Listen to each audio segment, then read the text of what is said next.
en esta mesa de análisis toda la situación que se da en el contexto de la guerra en Medio Oriente. Martes de tensión con lo que está pasando en el mundo. Yo creo que va a ser un programa interesante. Vamos a poder analizar varias cosas, tanto del mercado financiero como de los movimientos geopolíticos que pues están ahí de ladito, ¿no? Junto con el tema de Irán y que repercuten también a nivel global, como lo es el tema del petróleo, por ejemplo. De hecho, tuvimos por ahí la confirmación el día de hoy de que Lufthansa, la aerolínea alemana, va a cancelar 20,000 vuelos este año, 20,000 vuelos cortos que pues prácticamente estaban figurando para ser impartidos adentro de Europa. Ahí les van los hechos del día de hoy. Estábamos esperando que expirara el cese al fuego formal, ¿no? Que expirara el cese al fuego formal, el cual oficialmente expiró a las 5:30 de la tarde, tiempo de Ciudad de México, entre Irán y Estados Unidos. Después de esto, Donald Trump, a través de la Casa Blanca, emite un comunicado en el que dice básicamente que van a extender ellos, Estados Unidos, indefinidamente el cese de las hostilidades hasta que Irán presente una propuesta tangible y real y justa, de acuerdo con ellos, para pues volver a la mesa de negociación. Y ha dicho otra vez, como lo ha seguido diciendo varias veces, que no necesita, pues ahora sí que apresurarse, que tiene todo el tiempo del mundo, que la marina de Irán está destruida, que ya sabes, todo este tipo de cosas. Ponen entredicho debido a las acciones de Irán. Ahora, si queremos hacer un recuento de las cosas, Irán no aprobó hasta el día de hoy mandar una delegación a Pakistán. Sabemos por ahí que el ayatollah Jamenei había autorizado que si la mayoría del gobierno de Irán estaba de acuerdo con lanzar pues ahora sí que una delegación de negociaciones allá en Pakistán, pues iba a estar de acuerdo. Sin embargo, no fue así. El presidente Pezeshkian, el propio presidente del parlamento iraní también dijeron que no están de acuerdo, y a la fecha no están de acuerdo, hasta esta hora, no están de acuerdo con sentarse nuevamente a negociar con Estados Unidos, e incluso durante una especie de protesta, de alguna forma híbrido con desfile militar que se acaba de ver esta noche en Irán, sacaron un misil intercontinental de los que no han utilizado y que poco se sabía realmente al respecto. Ahí, como desfilando, como mostrando como lo que hacía la Unión Soviética por ahí en sus desfiles durante el periodo de auge de la Unión Soviética en la Plaza Roja. Al momento, mientras tanto, sabemos que Estados Unidos tiene sus bases militares en Medio Oriente prácticamente inoperantes. De hecho, tenemos también el reporte de su stock, su almacén, su inventario de misiles allá en Medio Oriente. 50% de los misiles Patriot han sido usados allá en Medio Oriente. Un poco más del 50% de los interceptores aéreos también han sido utilizados. Y el 45% de sus misiles de precisión, que son misiles pues pequeños, que son realmente destinados a destruir vehículos militares o aviones, han sido utilizados ya. Entonces, esta especie de cese al fuego que extiende indefinidamente Donald Trump, ¿es realmente, siento yo, Isma, y aquí te quiero preguntar también, ¿es realmente la forma en la que Donald Trump está intentando zafarse del conflicto y dejarle pues esta especie de responsabilidad, de cuestión de decisión moral, por así decirlo, a Irán, tal vez, a nivel político, para que si se reinician las hostilidades, Estados Unidos tenga de alguna forma, y hablando por Estados Unidos, Donald Trump específicamente tenga alguna forma de justificar su reingreso de forma más cruda y más violenta ahí a Medio Oriente? Y no hay que dejar de largo el factor que tenemos de Israel en esta zona. Israel, que sabemos no ha estado como tal en las mesas de negociaciones, que sabemos no está de acuerdo con que el Líbano sea incluido en el acuerdo de paz que se estaba pues por ahí bosquejando y coqueteando. Y a la fecha pues sigue evidentemente atacando el Líbano, y no estoy hablando de Hezbollah, sino civiles, colonias y demás allá en este país. Entonces, ¿tú qué opinas? Yo pienso que Donald Trump está, como bien decíamos antes de entrar al aire, haciendo tiempo para ver cómo se zafa de este movimiento que le está costando prácticamente la elección a los republicanos en noviembre. Isma, ¿tú qué piensas? Fíjate que yo veía un muy tú por tú en lo que era la guerra cognitiva, o es la guerra cognitiva porque esa nunca se acaba, que es este intercambio de propaganda. Entonces, lo que ocurre, en mi opinión, es que vimos un despegue del mercado de un un rally brutal que se ha dado en las últimas 2 semanas, precisamente porque Estados Unidos logró llevar a Irán a la mesa de negociación y pues de una u otra manera se vio como una suerte de evento de voluntad de ambas partes, pero Israel se quedó callado varios días y eso nos decía todo, ¿no? El silencio pues habla mucho y justamente es en los días más recientes que hemos visto y como protesta, efectivamente Israel había hecho un ataque sin precedentes en Líbano hace ya más de una semana en zonas pues, civiles, ¿no? Entonces, evidentemente fue una manera simbólica de dar un manotazo en la mesa, cruenta y violenta, y aún así el mercado siguió corriendo, lo cual hace pensar, en mi opinión, que Estados Unidos está ganando la guerra de la narrativa. Okay. Lo único que puede ocurrir para que esto digamos que se vuelva a prender con intensidad es si Irán rebate este dominio de la narrativa que trae Estados Unidos en este momento, que por lo tanto los mercados siguen corriendo porque siguen pensando que de aquí al futuro más próximo se va a resolver la situación con una buena negociación, con una forma de llegar a un acuerdo. Y entonces Trump, muy inteligentemente, con este alto al fuego, que ahora extiende más, está comprando tiempo en el mercado. Pienso que lo que está haciendo realmente Trump es estar comprando tiempo en el mercado para poder además ver cómo lidiar con 2 opciones que son totalmente desfavorables, en realidad.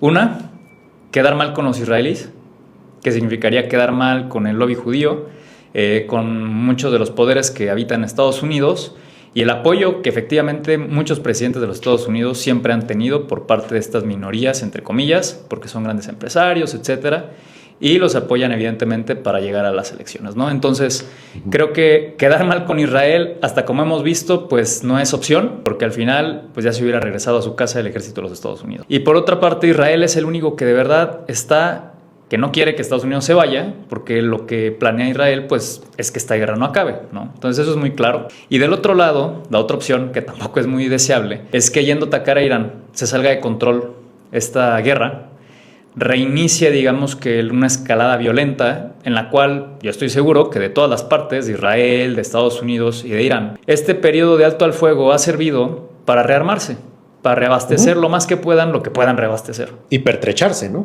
Claro, porque al final de cuentas, creo que, como la vez pasada lo mencioné, Irán ya no confía en los Estados Unidos ni en las mesas de negociación.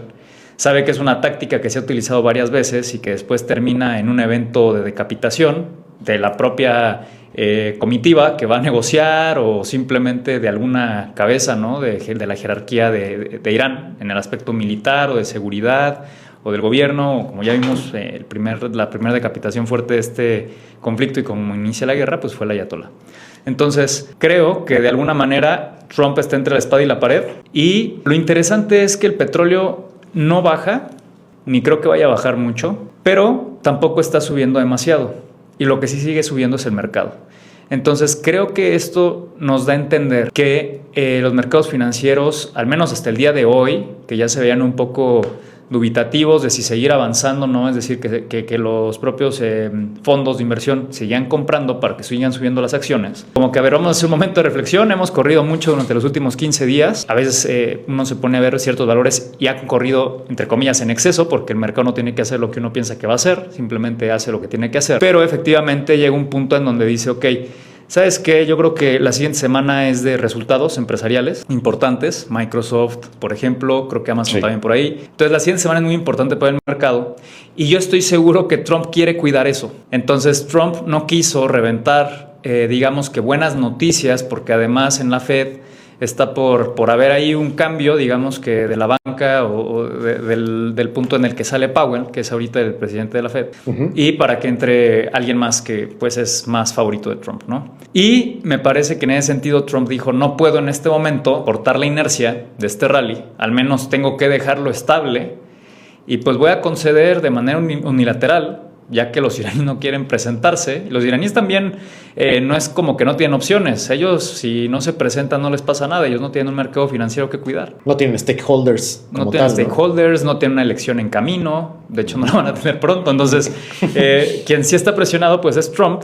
Y en ese sentido, creo que al menos de aquí a la siguiente semana, el mercado va a estar zigzagueando. Y también creo que es posible que los mercados financieros, o bueno, los que están ahí tomando decisiones más fuertes en cuestión de dinero y de inversiones, tomen y recojan algo de beneficios previo a los resultados empresariales e incluso quizá previo al fin de semana, porque no sabemos con qué sorpresa salgamos, porque de alguna u otra manera esta guerra se ha librado los fines de semana, primordialmente, sí, al mercado cerrado primordialmente.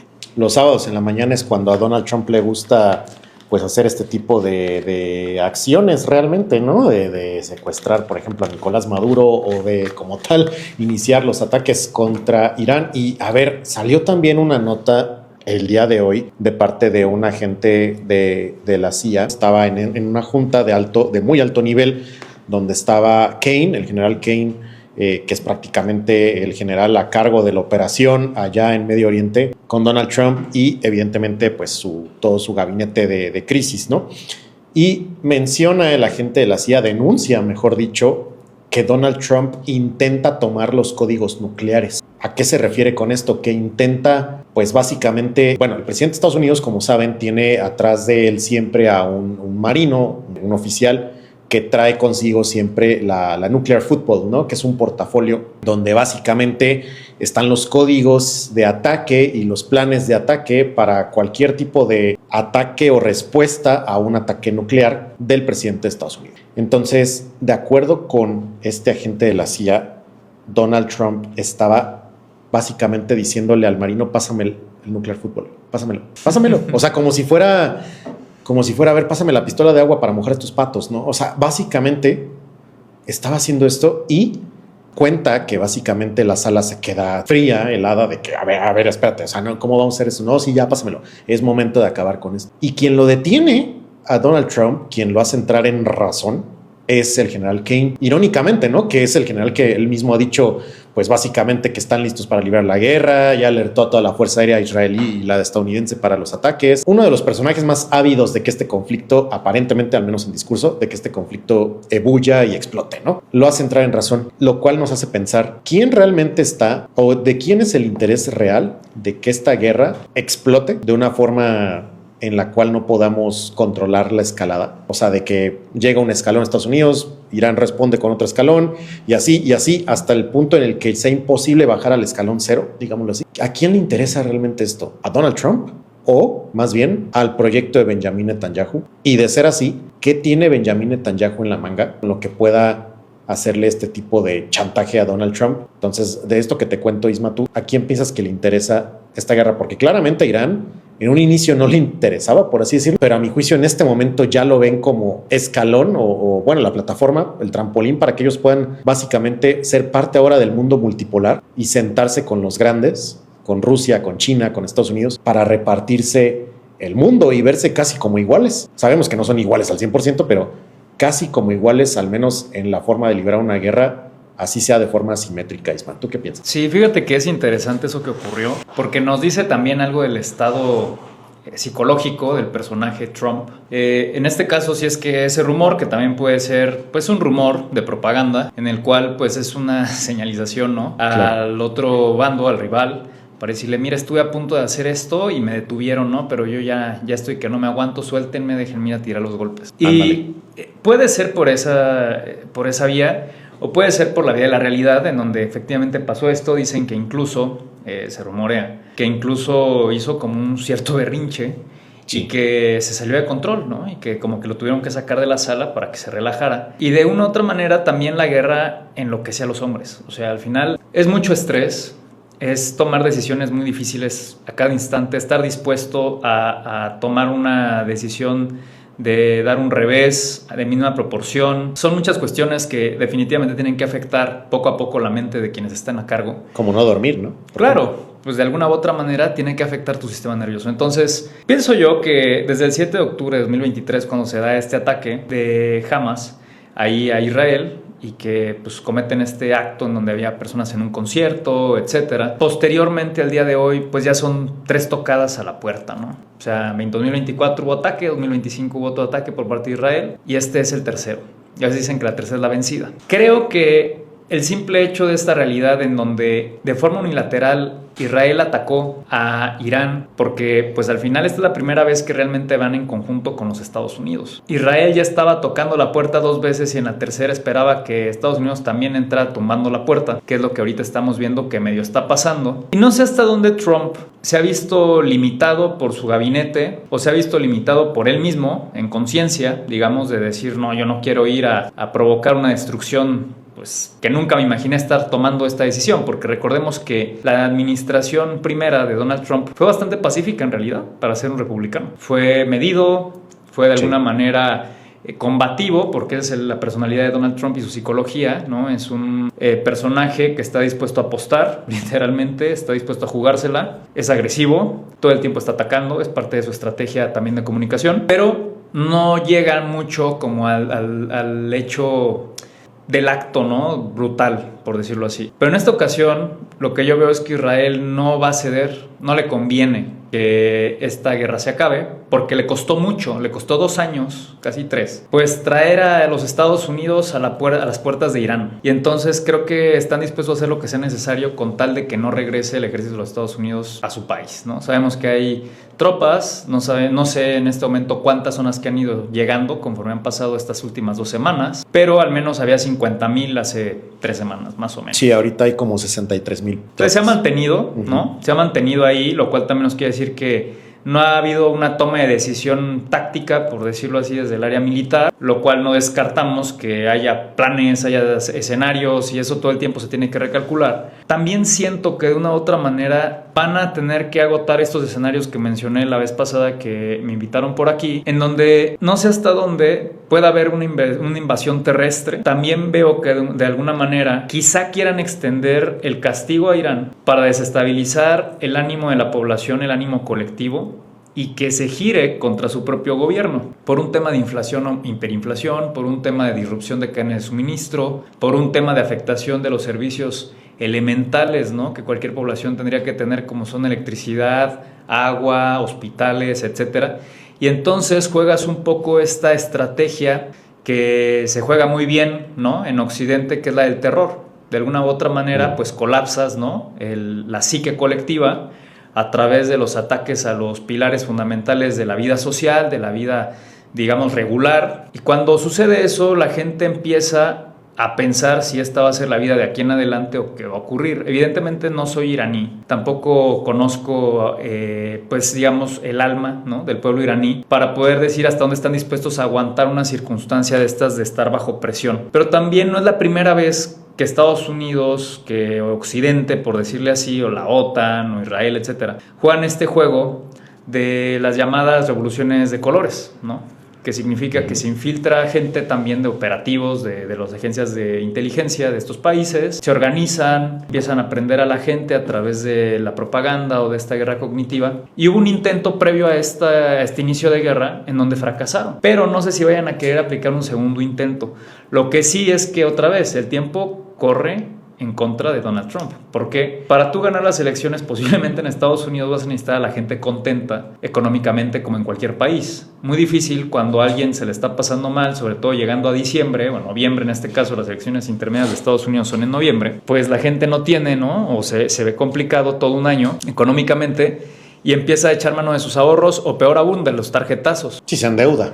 Sí, se endeuda y en todo caso lo vemos aquí en México, ¿no? O sea, cómo ha subido la gasolina y pues de una u otra manera eso empieza a afectar pues no solamente el bolsillo del ciudadano promedio que no contemplaba pagar tantos pesos más por un litro claro. Cada semana y luego de repente vuelve a subir o se estanca ahí, pero pues ya no es lo que proyectó al inicio del año, pues ni en su negocio, ni en su recorrido diario, etcétera. Y entonces se empieza a ver una suerte de inconformidad y de repente si esto sigue en incremento, pues la inconformidad va en incremento también, obviamente, porque la afectación es real, es económica. Pienso que Estados Unidos y Donald Trump pues están pues acorralados un poco, no tanto militarmente, sino en la circunstancia en la que se encuentran. ¿Por qué? Porque Irán al final no tiene elecciones. Probablemente sí, por el sistema de gobierno que tienen, pero no son las elecciones tan urgentes, democráticas como lo son en Estados Unidos y tan decisivas para un personaje como lo es Donald Trump, en donde necesita asegurar que la continuidad de sus políticas públicas, que hasta el momento han sido bastante radicales, por decirlo así, pues sigan siendo así de radicales, y para ello tiene que asegurar que los republicanos estén en mayoría, ¿no? Y por otro lado, Irán, mientras más tiempo pase, pues yo creo que tiene más que pedir y más que le puedan dar si se acercan esas elecciones y no hay acuerdo y las cosas siguen mal. Pues la opinión pública se puede voltear en contra de Donald Trump, e Irán puede aprovechar esto para decir, oye, pues si te urge tanto un acuerdo, ¿por qué no firmamos bajo estas condiciones, ¿no? Y ya más o menos todos sabemos qué es lo que pide Irán, entre ello que Estados Unidos se retire de Medio Oriente prácticamente, que no es poca cosa, que significaría abandonar a Israel, que no lo va a hacer. Claro. Pero pues tratar de lograr algo para que Irán al menos rezarse el daño que le han hecho con el inicio de esta guerra. Parte de esa estrategia también es el control del estrecho de Hormuz y cobrar estas cuotas, ¿no? Y de alguna u otra manera decirle a Estados Unidos, mira, Omán, que es el otro extremo donde está el estrecho, puede cobrar por ahí y yo cobro por acá, y ese dinero, de una u otra manera, no sé si saliendo de las arcas también de Irán o en conjunto junto con el propio Omán, le den una suerte de tributo, ¿no?, a los Estados Unidos, que Donald Trump es muy transaccional, o sea, es un personaje transaccional, no es un personaje de ideales en el sentido estricto de decir vamos a hacer esto porque tales y tales y tales ideas son las que están en mi agenda. Sí, no es un Putin. No lo es, ¿no? O sea, al final de cuentas, Trump viene de otro, digamos, ambiente, o es otro tipo de animal político que está más relacionado con la cuestión empresarial. En la cuestión empresarial, mientras yo siga ganando más que perdiendo, pues si me conviene, simplemente me giro y ya está. Y creo que esa es la virtud y también la complicación con Donald Trump, porque por eso me parece que es tan volátil. Porque alguien que tiene un ideal, pues tú más o menos sabes que su trayectoria es tal y ya está. Es más predecible. o menos es predecible, ¿no? Va a defender algún tipo de idea y por esa idea puede ir incluso a morir. Pero cuando tienes a un personaje transaccional, es mucho más complejo el entendimiento, porque hay cosas que no te harían sentido 3 años después. O por ejemplo, en este caso, en una segunda administración de Donald Trump, hay cosas que no entiendes, que en la primera negó que fuera a hacer algún día, y en este momento las está cometiendo, ¿no? Incluso creo que acusó a Biden de que iba a llevar a los Estados Unidos a una guerra sin sentido contra Irán. Hay un tuit, creo, de no hace mucho, y ahora él fue, ¿no?, quien lo está haciendo. ¿Y por qué? Bueno, esa es la gran pregunta. La gran pregunta es, ¿por qué Donald Trump está metido ahí? Y muchos sospechan que fue arrastrado a esa guerra, ¿no? Que los Estados Unidos está siendo arrastrado a esa guerra sin consentimiento, entre comillas, porque obviamente lo hay, pero pues ¿qué significa esto? Y hay que recordar que yendo hacia el próximo mes hay todavía, ¿no?, una reunión que se postergó, o sea, que se empujó un poco para adelante. Claro. En China, con Xi Jinping, aparentemente entre el 14 y 15 de mayo, fechas que pueden cambiar, obviamente, porque pues esto cambia conforme cambia la guerra también y lo que le conviene a cada quien. Pero en mi opinión, en esa reunión se va a repartir el mundo ya de manera oficial, no solamente en territorio, como lo hemos venido viendo hasta cierto punto con Ucrania y Rusia, como antes de empezar este conflicto los rusos estaban ya configurando su reparto de los territorios conquistados. Y Putin fue a ver a Trump a Alaska. Efectivamente, o sea, había ya como que una transacción, efectivamente. Sí. Y de repente emergió lo de Irán y como que eso ya pasó a muy segundo plano, al menos de cara a la galería, al público, a la opinión internacional y a los medios de comunicación e incluso a los temas diplomáticos, porque los rusos han incluso dicho que cuando Estados Unidos esté listo, ¿no?, para regresar al tema y se desocupa ya del tema de Irán, pues ellos están dispuestos a negociar, ¿no? Entonces, hay cosas que están como en pausa, porque esto es apremiante. O sea, esto realmente es apremiante, es urgente y es importante para Donald Trump, porque pues tiene, un mercado como acabamos de ver, pues se puede levantar en 2 semanas. O sea, la caída de un mes y lo que venía retrocediendo, o sea, el mercado financiero, al menos el S&P 500, rompió su all-time high, su alto histórico, durante varias sesiones consecutivas en las pasadas sesiones. Una tras otra, creo que van 15 días hacia el alza. Esto es algo muy fuerte y que ha ocurrido muy pocas veces. Creo que otro par de veces nada más, 2 o 3 veces a lo largo de la historia del mercado financiero estadounidense. Y es una locura. Aquí es donde también, sin dar ningún tipo de consejo financiero, ni mucho menos, habría que pensar que las cosas se mueven muy rápido en todos los sentidos. Entonces, tanto como podemos tener un retroceso muy abrupto de consolidación, como podemos seguir corriendo, obviamente, ¿no? El mercado no corre diario.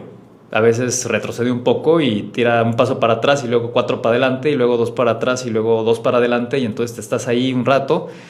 Pero lo que sí es que quedó demostrado que los mercados financieros no les molesta tanto esta guerra. La están ignorando totalmente, al menos en las últimas 2 semanas. Sí. Y tan la están ignorando que lo que cayó durante un mes con tantas preocupaciones y etcétera, después de que llegó el máximo nivel de retórica agresiva o violenta con el que vamos a extinguir a una civilización entera, y a la mera hora no pasó, justo ese día, o al día siguiente me parece, fue cuando el mercado se arrancó. Repunta. ¿Por qué? Porque, pues digamos que llegamos al extremo del miedo y al extremo del discurso violento, pero en la acción, pues la acción violenta colapsó. O sea, la acción violenta vino de bajada en picada. Y fue por lo mismo que en una cuestión inversamente proporcional el mercado empezó a correr.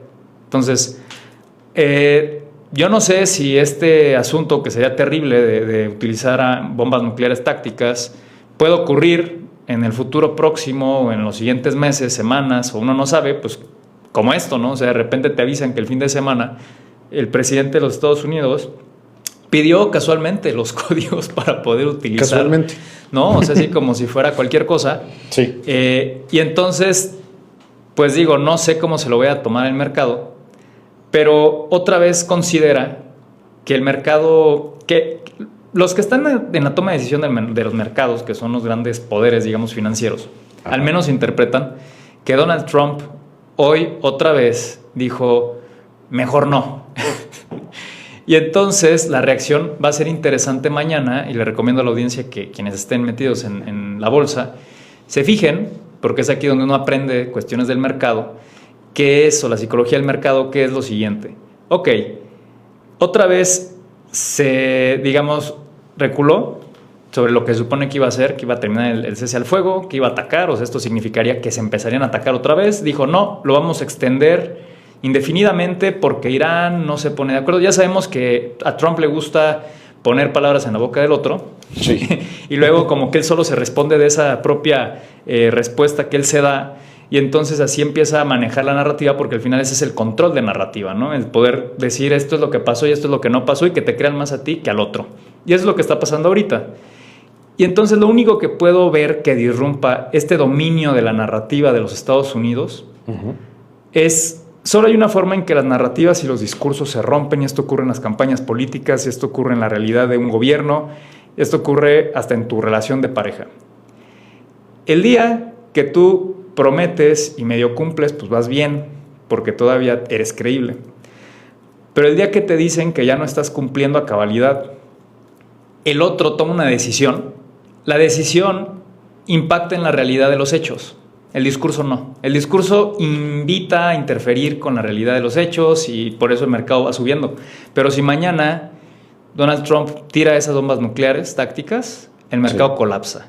Si mañana Irán va y destruye las plantas de desalinización de todos los países del Golfo, o destruye hasta cierto punto los puentes, o colapsa los hospitales, o alguna cuestión que sea realmente grave, ¿no? En la interpretación de que esto es otro escalón, pero ahora sí que no nada más fue otro peldaño de la escalera, sino que nos fuimos en elevador, 3, 4, 5 pisos arriba, el mercado se va a quebrar también. Sí. Entonces, lo que ahorita Trump quiere es, digamos, que el mercado recupere la confianza en él, porque la perdió justo cuando iba a pique, ¿no? Vimos que ya nadie lo pelaba, y tuvo que volver a decir el discurso.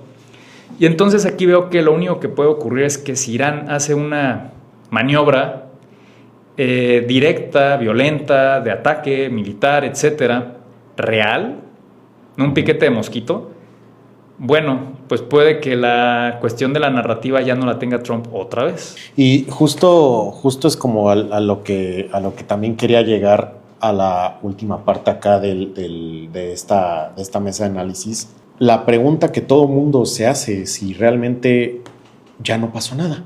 Porque mucha gente en redes sociales, déjenme decirles, me han estado poniendo, a mí en particular, que no va a pasar nada, que esto nunca va a tronar, que no va a explotar, que ya se quedó en el cese al fuego, que ya nadie va a hacer nada. Lo mismito que me han puesto en otros videos y que he visto en comentarios de otras personas con otros creadores de contenido, analistas que más o menos dicen lo mismo que tú y yo, coinciden en lo mismo que tú y yo. Lo mismo decían los políticos ingleses, los políticos franceses, los políticos polacos, antes de que el pintor austriaco, antes de que Adolfo Hitler tomara las decisiones de escalar cada vez más su campaña en Europa. Decían, es imposible que esto escale más, las tensiones ya firmamos un acuerdo de paz, ¿no? Literalmente, entre Chamberlain y Hitler firman un acuerdo de paz, personalmente, ¿no? Se firma también el acuerdo con Stalin, es imposible que Alemania invade y se da. Como bien dices, el discurso invita a interpretar, a interferir en los hechos, pero lo que interfiere en los hechos es la acción. Y aquí la pregunta con lo que los quiero dejar también es que no se trata de una guerra que esté ya ahorita pues asentada, que ya acabó, que ya no mágicamente no habrá conflicto, ya entre Irán y Estados Unidos van a negociar la paz y se acabó, ¿no? Si se llega a dar una especie de acuerdo diplomático de paz, como lo ha pasado en 2015, como lo ha pasado en los 80, en los 70, entre Irán y Estados Unidos, es un acuerdo diplomático y ya, se puede romper. Es como una relación, como bien lo decías tú. Entonces, y lamentablemente, en este momento del conflicto y del quebranto del imperio estadounidense en la historia actual, se ve claramente que este conflicto está en un nivel ya ideológico, está en un nivel ya teológico, está en un nivel que muy difícilmente va a regresar a lo que pasaba hace 10, 15 años entre Irán y Estados Unidos, donde había pues también mucha truquería política detrás, ¿no? En estos acuerdos que se llegó a negociar con el anterior presidente de Irán, entre Irán y Estados Unidos y demás, para el tema de la denuclearización del país. Ya ahorita hay un nivel ideológico y además de eso hay dos potencias que son Rusia y China, que están en este momento apoyando a marchas forzadas con toda la carne al asador la reconfiguración geopolítica de Medio Oriente. No por nada el Kremlin ofrece a Irán que ellos van a guardar el uranio enriquecido de Irán de manera indefinida hasta cuando quiere Irán, para que pues Irán pueda ceder esa parte que Estados Unidos busca en un acuerdo diplomático y de alguna forma también aprovechar eso para pertrecharse y demás, ¿no? Y de nuevo, tampoco es necesario que un país tenga uranio enriquecido para tener una bomba nuclear. La puede comprar y se la pueden vender sus aliados. Claro, así como entra el uranio para ser resguardado, así como sale la bomba para poder ser instalada en un misil en Irán. Exactamente. O sea, no van a avisarle a nadie, ¿no? O sea, al final, pues creo que Israel no ha firmado el acuerdo de no proliferación y además no ha aceptado que tiene bombas nucleares, las cuales sí tiene. Es muy difícil desescalar en el punto en el que nos encontramos. Es muy, muy complicado. Sí. Firmar un papel no significa desescalar, porque sí. al final los muertos siguen ahí. Sí. Las amenazas de que se te infiltren en el gobierno para darte un golpe de estado cada vez serán mayores, incluso porque esa sería entonces la otra estrategia, ¿no? La estrategia es ver en qué momento yo puedo aprovechar para atacarte en la yugular. Y ese momento es incierto y entonces te vuelves cada vez más paranoico. Uh-huh. Y pienso que Israel efectivamente necesita ir por Líbano, necesita ir por Irán, necesita empezar a expandirse. Esto es algo que pienso que está ocurriendo y que va a seguir ocurriendo como tendencia, que necesita pues ser el hegemón del Medio Oriente. Eso es lo que busca Israel. Por eso ataca también a Turquía. Claro, y ese es un tema que también está latente, que es hacia dónde va a girar o pivotar también el conflicto, y pues lo más inmediato ahorita ya es Turquía, sí. Lo cual no hace, pues hace total sentido, pero no hace por desescalar esto, sino amplificarlo de manera brutal, porque Turquía pues no es Cuba. Claro. O sea, Erdogan no es tampoco... No es Bashar al-Assad en Siria. Exactamente, ¿no? O sea, hay otras capacidades en Turquía. Hay una posición geoestratégica interesantísima porque al final es la puerta de Europa también, ¿no? Yendo desde este otro lado. Y es un país, pues, con esta carga ideológica musulmana también, de últimos tiempos para acá, muy fuerte. Y entonces es ahí donde efectivamente, como mencionas, ya aquí el nivel no solo es transaccional para todos. Para Trump quizá esto sea transaccional, pero para Israel, siendo una nación judía, ¿no? Y para los chiitas que habitan en Irán, o para los turcos musulmanes, es algo que va por encima de las transacciones. Es algo que interfiere más allá de una ideología. Es un tema de fe, es un tema de religión. Es una cruzada. Y entonces ¿no? es una guerra santa, ¿no? Sí. La que de alguna manera se está librando, aunque no se quiera aceptar así hace no mucho, y no sé si está confirmado como real o no, pero se veía un soldado israelí dándole un mazazo a un Jesucristo, ¿no? Está confirmado, y de hecho el portavoz de las Fuerzas Armadas de Israel se disculpa en público al respecto, porque sí lo hizo. Y bueno, entonces cabe la pregunta, ¿no? O sea, cabe la pregunta de saber si eso es natural, ¿no? En el sentido de una guerra, o sea, decir, bueno, esos símbolos, al final esos pequeños símbolos son los que se nos quedan en una imagen colectiva. Y puede ser un error y puede ser lo que tú quieras, pero entonces, ¿por qué esa acción unilateral pasar por encima de la fe del otro? Y entonces cuando tú empiezas a entrar en ese grado de... Somos religiosos porque es parte de nuestro primer desarrollo primitivo, ¿no? Como en una cuestión de... Somos seres espirituales porque estamos dispuestos a salir a la calle por algo y tenemos que respaldar, pues digamos, nuestro valor a través de una cierta fe. La fe de que sale el agua mañana, en la mañana, va a hacer que tú pienses y descanses que pues vas a llegar al trabajo a todo dar porque te vas a poder bañar. Sí. La fe que reposa en que funcionen las carreteras te hace que no estés preocupado. Pero todos tienen un tipo de fe y en este caso las naciones tan creyentes como lo pueden ser estas, pues también tienen rivales porque pues en nombre de Dios se ha matado muchas veces, ¿no? Claro. Las cruzadas. Oye, lo necesitan estos rivales, el Ayatollah Jamenei en Irán, lo necesita Erdogan en Turquía para favorecer su opinión política y claro, lo necesita Netanyahu. Claro, y es ahí donde la religión entra directo al corazón, ¿no? Sí.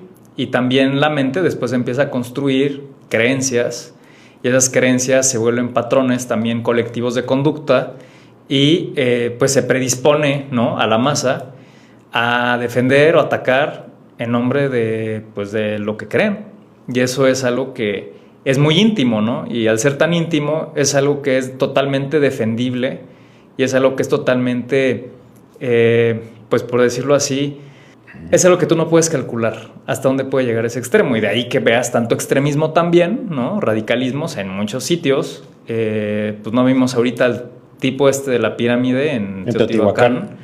Sí. O sea, lo que lleva, y ni siquiera es creyente de una fe, ¿no? O sea, es simplemente seguidor, creo, del pintor austríaco, o hasta ahí me quedé, que esa era como una tesis. Una mezcla extraña entre eso y también seguidor de esta especie del indigenismo al mismo tiempo, porque en los videos él declara que pues está por sacrificar a los europeos que vinieron aquí a profanar un sitio básicamente. Y fíjate cómo se conecta con eventos tan curiosos, como digo, lamentables, pero son aquí estamos analizando, ¿no? O sea, tenemos que verlo un poco con esta neutralidad objetiva para hacer lo mejor posible.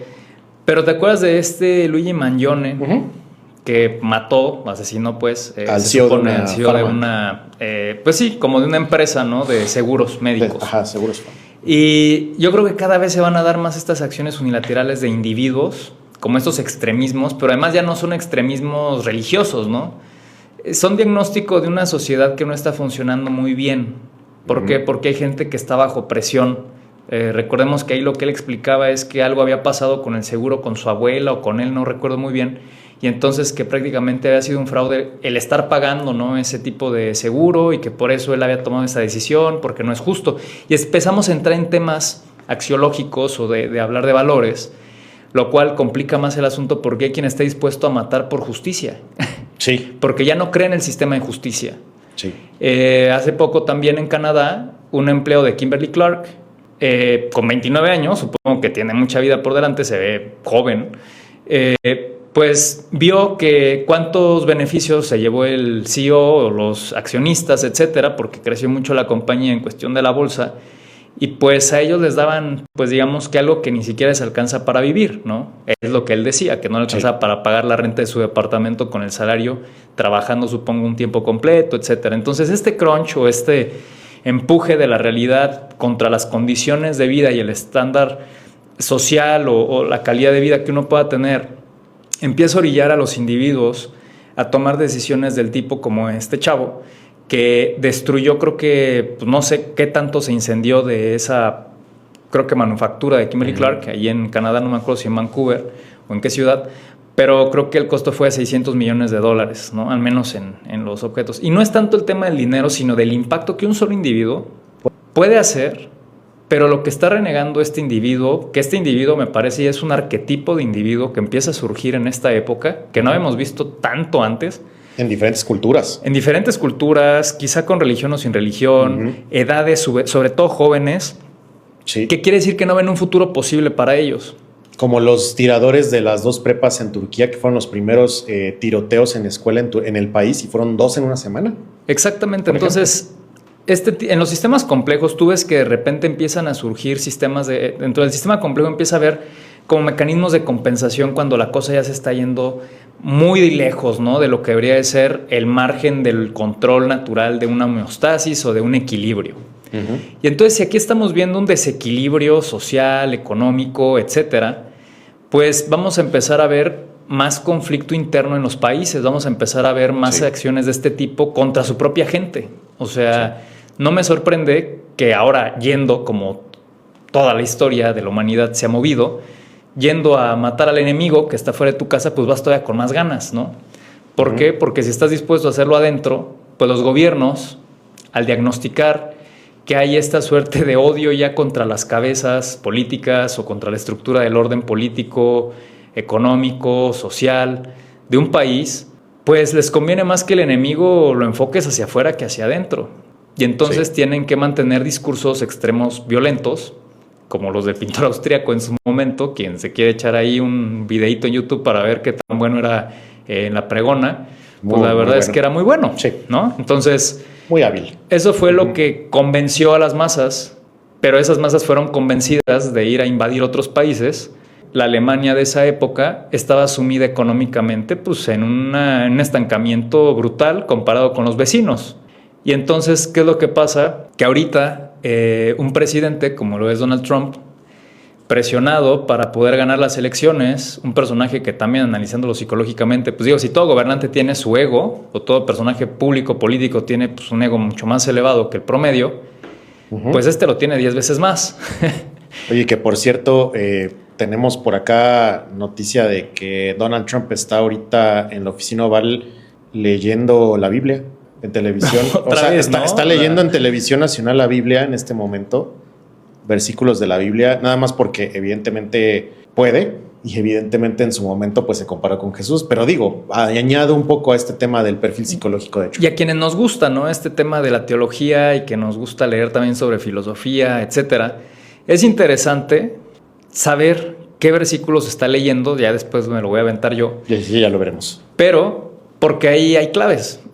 Claro. Ahí hay claves, ¿no? O sea, si de repente dice, Señor, alista mis dedos para la batalla, ¿no? O cómo aligera mis dedos para la batalla, prepara mis dedos para la batalla y también mis manos. Bueno, pues es que vamos a ir a acabar con el otro, ¿no? Entonces, la religión de una u otra manera inflama los corazones de los combatientes porque pues no es cosa fácil ir a morir o estar en la posibilidad de la muerte, ¿no? Claro. Y tampoco es fácil ir a matar a otros. Entonces, pienso que efectivamente estamos retornando a una cuestión de nacionalismos, pero también muy extraño combinado con lo religioso.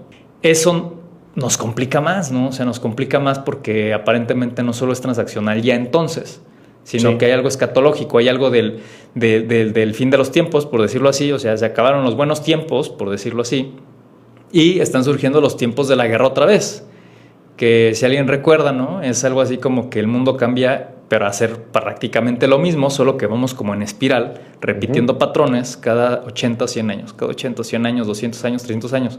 Eso se me hace bien interesante porque estos eventos en su contexto, ¿no?, de erupción, de violencia, de estos personajes sociales desconocidos también, como Luigi Mangione o este otro muchacho en Canadá, o los que mencionas, pues así comenzó un poco, pienso yo, el tema de la Revolución Francesa. Un poco. Con gente pues desfavorecida, clamando por mejores condiciones sociales, la realeza, la monarquía diciendo pues no hay tanto como poderles dar, pero mejor déjame y me compro otro vestido de lujo o no sé. Y empieza a haber un torbellino social, ¿no? Entonces, creo que es momento de que podamos hacer como una suerte de análisis de histórico y que esta combinación completa lleva a la gente a enlistarse en los ejércitos también, porque de repente dice, oye, no hay trabajo, pues métete al ejército, ¿no? Sí. Así como también en el pasado mucha gente, oye, pues no hay posibilidad de que estudies, métete al seminario. Y siempre son las instituciones de poder, las estructuras más arcaicas, digamos, que siempre han existido, las que dan acogida a las personas sin posibilidades, pero con potencial, ¿no? Sí.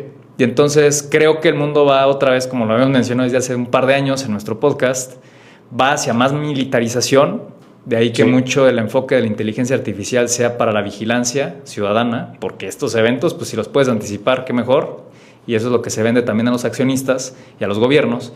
Y el que también, pues mientras más capacidades militares haya, pues seguramente también mayor necesidad de que nuevos técnicos puedan manejar esas inteligencias artificiales que operen militarmente, ¿no? De una u otra manera. Entonces, no veo, o sea, como hace 3 semanas les dije iba a ser un mes muy largo, muy largo. Sí. Quizá, bueno, para unos, para otros no tanto.